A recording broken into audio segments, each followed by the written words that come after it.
大二李灿，今天咱们就聊一聊为什么中国人不喜欢电影《小美人鱼》重制版啊。小美人鱼的重制版终于在5月26号上映了。其实，在很早之前呢，中国自媒体上就刮起一股嘲讽之风啊，就关于这个新版小美人鱼的选角。为什么呢？因为其实这一切，我觉得更多是一种先入为主的印象。因为在人们的印象中，小美人鱼是红头发、白皮肤、大眼睛，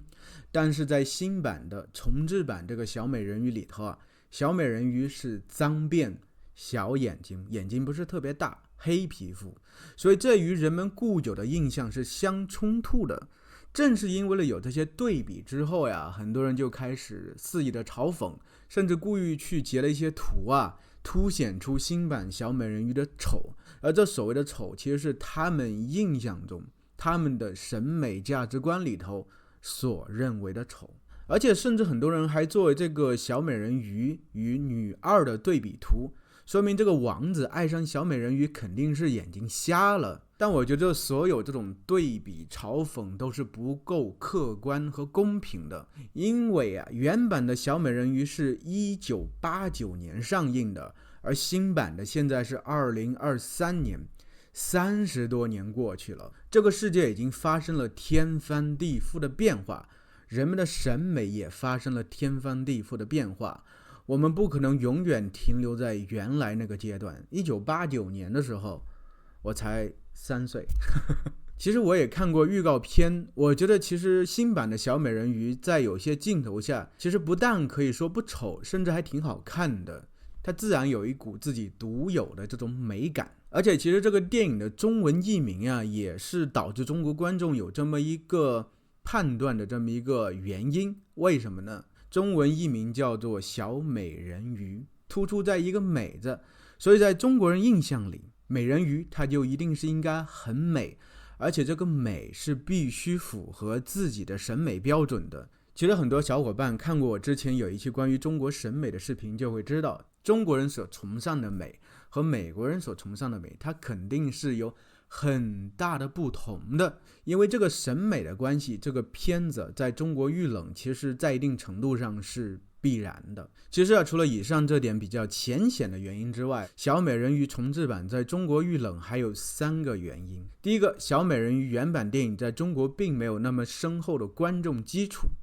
就是说它并不是很多中国人的童年回忆。这种炒冷饭的电影，当然所谓的重制版就是炒冷饭啊，对不对？它最关键一点就是观众的回忆。观众在念及自己回忆的时候，特别是美好童年的回忆的时候，都很愿意去掏腰包购票去看这场电影。但是可惜的是，这个小美人鱼电影并不是很多中国观众的童年回忆。第二点，其实是故事本身，就是其实小美人鱼这个故事中国人太过熟悉，